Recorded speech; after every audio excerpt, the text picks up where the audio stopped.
샬롬 샬롬 샬롬 샬롬 샬롬. 하나님 사랑합니다. 여러분 주 안에서 사랑합니다. 신명기 4장 말씀이죠. 네, 전체 49절까지. 오늘은 1절과 2절 6절에서 9절. 오직 너는 스스로 삼가며 내 마음을 힘써 지키라, 이런 말씀을 9절에 하고 계세요. 함께 은혜를 나누도록 합니다. 3500년 전 이집트에서 소수민족으로 서름을 받던 고대 이스라엘이 이집트를 감행해서 미디안 광야에서 40년 생활을 마친 후에 가나안 땅으로 들어가기 직전에 모세는 이스라엘 백성들이 앞으로 지켜야 할 규례와 법도를 길게 설명합니다. 그 내용이 바로 구약의 신명기죠. 이스라엘 백성들이 가나안 약속의 땅으로 생각했지만 거기서의 삶이 결코 쉬운 건 아니었어요. 그렇죠? 이미 그곳에 자리 잡고 있던 여러 부족들과 생존 경쟁을 피할 수도 없었고 그 과정에서 하나님 신앙의 위기에 처할 수도 있었습니다. 우리 지난 시절 시집간 딸에게 시댁에서 어떻게 행동해야 할지를 자세하게 가르치는 아버지의 심정이 여기 신명기에 담겨 있습니다. 율법의 세계를 보죠. 신명기가 말하는 핵심은 하나님 말씀에 순종하면 복을 얻고 불순종하면 심판을 받는다는 거죠. 상당히 단순해요. 순종하면 복을 얻고 불순종하면 심판을 받는다. 쉬운 얘기로 한참 전도하던 60년대, 50년대 보면 예수 천당 불신지옥 이런 구호를 70년대까지도 굉장히 많이 외쳤던 지하철역 같은데 아니면 광장에서 많았죠. 신명기의 영적 세계는 아주 깊고 아득합니다. 이것과는 비교가 안 될 정도로 하나님이 누군지를 경험한 사람, 즉 생명의 절대 세계를 경험한 사람은 순종과 불순종이라는 이 말을 이해합니다. 신앙은 근본적으로 절대적인 것이죠. 세상을 창조한 하나님 앞에 서는 사람은 자신의 이성, 지성, 합리성, 논리를 내세우지 않고 무조건적으로 순종할 뿐이죠. 순종이 아닌 것은 모두 불순종으로 떨어질 수밖에 없습니다. 아브라함에게서, 욥에게서 우리는 그런 영적 태도를 성경을 통해서 볼 수 있습니다. 모세도 바로 그런 하나님을 경험한 사람입니다. 그는 호렙산에서 불이 붙었지만 타지는 않은 가시떨기 나무의 그 현상 앞에서 하나님을 경험했어요. 거룩한 대상 앞에서 그는 신을 벗죠. 피할 수 없는 명령을 받게 됩니다. 당신은 누구냐 이름을 알려달라 했지만 나는 스스로 있는 자라는 답변만 출애굽기 3장에 보면 듣습니다. 세상 언어와 개념과 범주로 담아낼 수 없는 어떤 분을 경험한 그는 그분의 말씀에 순종하지 아니할 수가 없었죠. 출애굽 이후 광야 생활을 시작하는 즈음 화산이 폭발하여 구름과 불길과 연기가 가득한 시내산에서 십계명을 비롯한 율법을 받으면서 그는 하나님을 향해서 당신의 영광을 보여달라 했지만 내가 내 등을 볼 것이 얼굴은 보지 못하리라, 이런 답변만 출애굽기 33장에서 우리가 발견합니다. 자신을 다 드러내지 않는 방식으로, 은폐의 방식으로 찾아온 하나님을 경험한 거죠.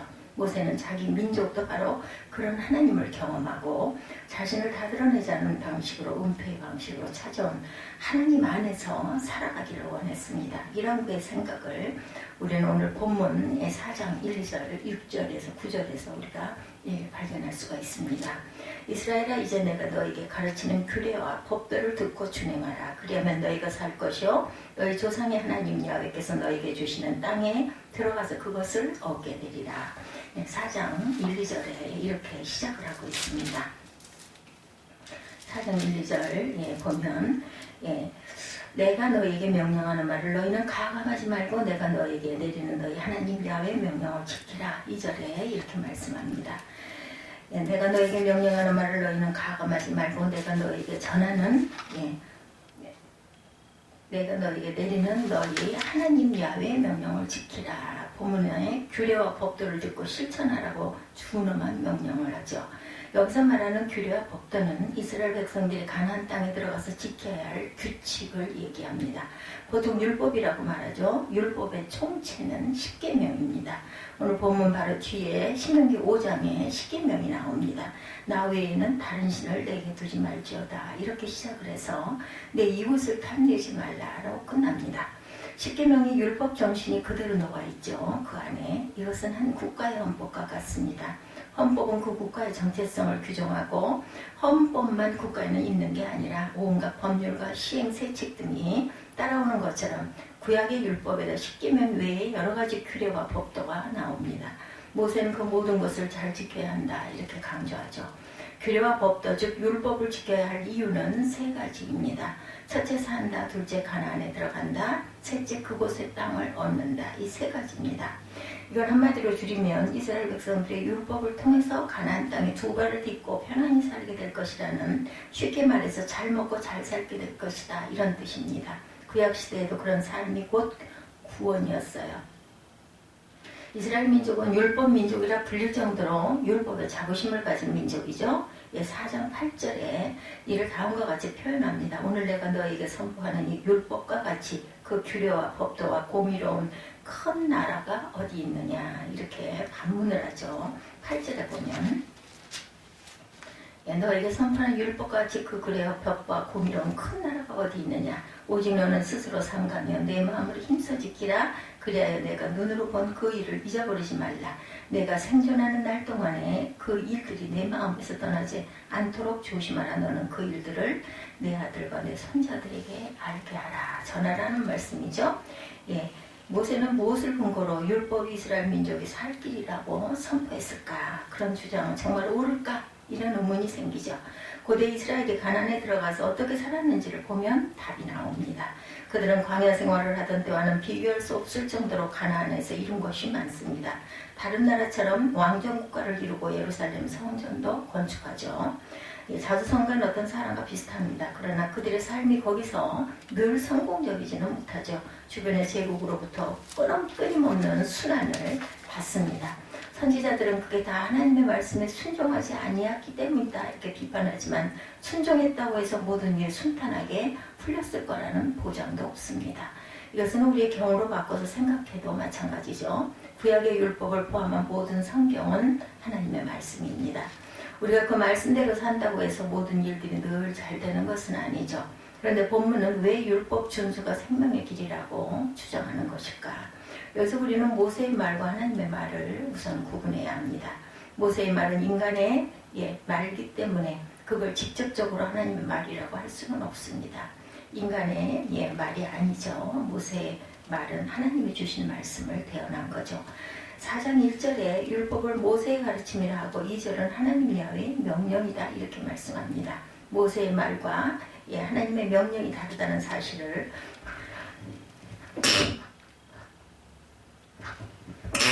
성경 기자들도 알고 있었다는 뜻입니다. 십계명만 놓고 봐도 분명히 이스라엘의 역사에 그 뿌리가 놓여있는 사건이죠.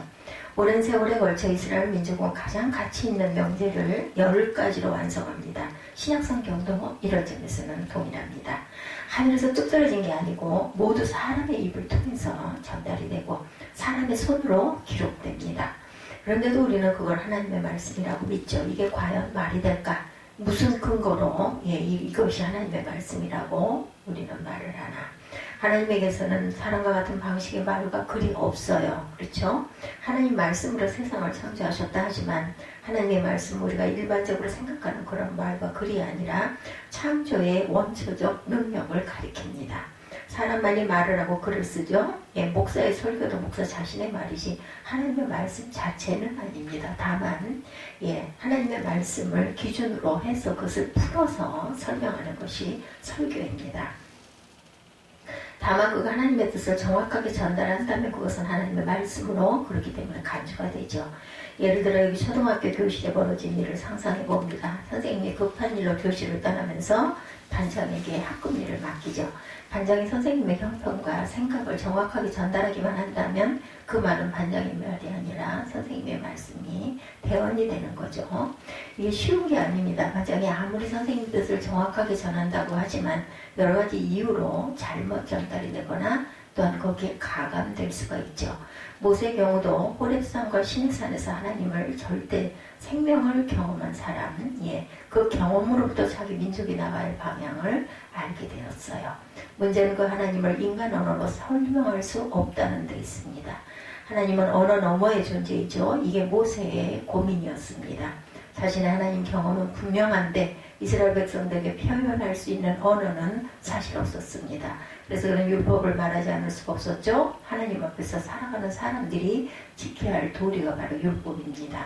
그걸 모세는 하나님의 명령이다 이렇게 주장하죠. 오늘의 신앙생활도 기본적으로는 이런 차원입니다. 주일에 예배를 드리죠. 기도드리고 찬송을 부리고 말씀을 읽고 헌금을 드리죠. 교회 밖에서도 그리스도의 제자답게 살도록 노력합니다. 우리는 이것을 하나님의 명령으로 받아들입니다. 그런데 엄밀하게 말하면 목사의 설교는 물론이고 성경이 말하는 하나님의 명령이고 실제 하나님의 명령 자체와 반드시 일치하지는 않는다는 겁니다. 이 앞에서 예로 든 선생님과 어떤 반장의 경우처럼 선생님의 생각과는 다르게 오후 수업은 없다 또는 반대로 오후 수업 뒤에 대청소를 해야 한다고 전할 수 있었어요. 반장이 선생님의 생각을 어림짐작으로 전달을 했을 수도 있죠. 반장이 아무리 정확하게 전했다 하더라도 말 자체의 한계로 인해서 하나님의 뜻이 바르게 꼭 전달되지는 않을 수도 있습니다. 율법의 핵심인 십계명을 문자적인 차원에서 그대로 다 지킬 수 있는지 생각해 봅니다. 폴란드 영화 감독 키에슬로프스키의 데카로예를 제목은 십계명이라는 뜻입니다. 이 데카로 보신 분들은 알겠지만 십계명은 인간의 온통 뒤틀린 욕망을 꿰뚫고 있습니다. 십계명 자체가 십계명 그걸 얼마나 지켰느냐 지키지 못했느냐의 문제라기보다는 하나님 앞에서 인간이 얼마나 무력한 존재인지를 폭로하는 규범입니다. 십계명 앞에서 우리 모두는 절망하죠. 우리를 절망하게 만드는 것에 매달리는 것은 죄입니다. 율법은 인간을 구원하지 못해요. 그렇죠? 이 문제를 가장 치열하게 고민한 사람이 바로 바울입니다. 그는 모태 유대인이면서 바리새인이었고 율법 박사로 율법에 자기 인생을 건 사람이었습니다. 아무리 율법에 충실했지만 거기서 생명을 경험할 수는 없었어요. 즉 하나님을 경험할 수가 없었던 겁니다. 왜냐하면 율법에 매달리면 매달릴수록 자기의 한계만 드러나지 하나님으로 인한 궁극의 기쁨과 평화를 경험할 수 없었기 때문이죠. 그는 로마서에서 율법의 본질을 정확하게 진단합니다. 율법의 행위로 그의 앞에 의롭다 하심을 얻을 육체가 없느니 율법으로는 죄를 깨달음이라. 로마서 3장 20절이죠. 한 걸음 더 나아가서 율법은 진노를 이루게 하나니 율법이 없는 곳에는 방법도 없다라고 4장 15절에도 증거합니다. 율법을 성취하기 위해서는 모든 신경을 거기에 쏟아야 되죠. 어느 한순간도 마음의 평화를 얻을 수가 없어요. 수능시험에 목을 매는 입시생과 같습니다. 점수가 조금만 내려가도 불안하고 조금 올라가면 유지하거나 더 올라가려고 노심초사를 하죠. 끝없이 자기 성취를 해보려는 욕망이 거기에 작동됩니다. 그게 바로 죄라고 바울은 진단합니다. 죄로 인해서는 아무도 구원을 얻을 수가 없죠. 마가복음 7장에는 율법주의 한 전형이 나옵니다. 율법의 전문가들인 바리새인과 서기관들이 예수님에게 왔다 제자들의 손을 씻지 않고 음식 먹는 것을 보고 당신 제자들은 왜 율법을 지키지 않느냐고 따지죠. 제자들의 행동은 율법을 위반한 것이기 때문에 그들의 문제제기는 사실은 틀린 게 아닙니다. 예수님은 그들을 향해 당신들은 하나님의 계명을 버리고 사람의 전통을 지키고 있어 라고 대답을 하죠. 예수님이 볼 때 율법은 사람의 전통에 불과했다라는 거죠. 율법을 완성한 모세도 사람의 전통이라는 말이 옳습니다. 사람의 전통에 매달리면 결국 하나님의 계명을 놓칠 수밖에 없다. 율법을 폐기 처분해야 할까? 과연 그렇다면 그렇지 않습니다. 율법이 없으면 인간의 사회 유지는 또한 불가능하죠. 법이 없으면 국가 운행이 어떻게 될지, 교칙이 없으면 학교 운영이 어떻게 될지 알 수가 없습니다. 교회도 교회법이 없으면 잘 유지되지 않습니다.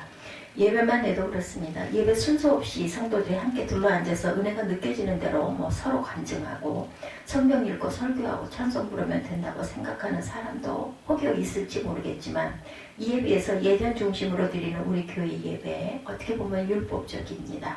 이 세상의 모든 법과 질서와 규범들은 나름대로 공동체를 유지하는 근거가 되죠.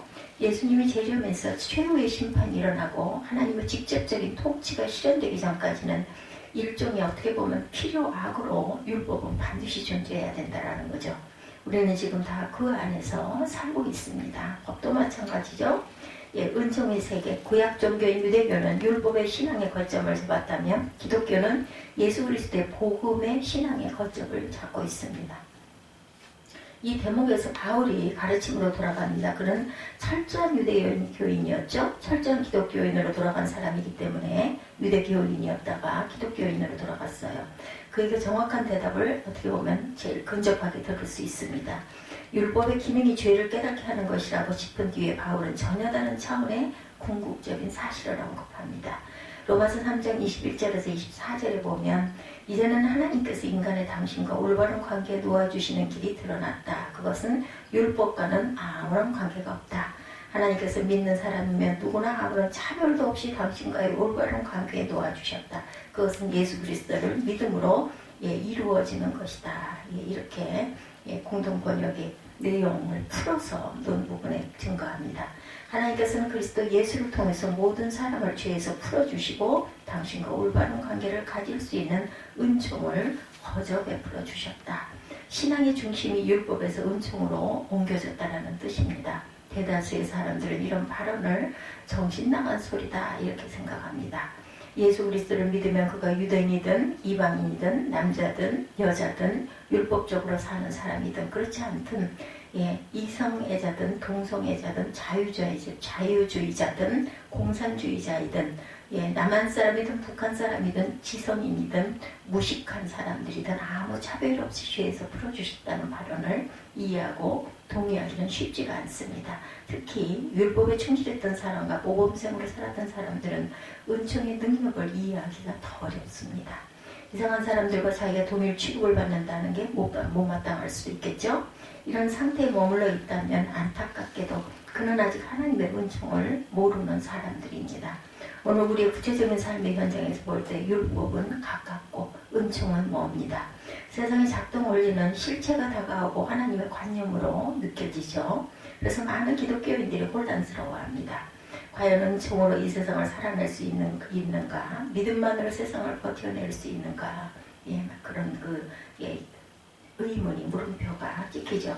설교자로서 드릴 수 있는 말씀은 우선 은총의 빛을 바라보라는 이야기입니다. 예수 그리스도에 대한 믿음으로만 우리가 하나님과 올바른 관계에 들어선다는 놀랍고 충격적인 사실을 영혼의 깊이에서 우리가 깨달아 알아야 합니다. 그럴 때 삶의 원리인 법이 세상살이가 눈에 보이게 되죠. 거꾸로 은총의 빛이 희미하면 율법과 죄의 질서에 숨이 막힙니다.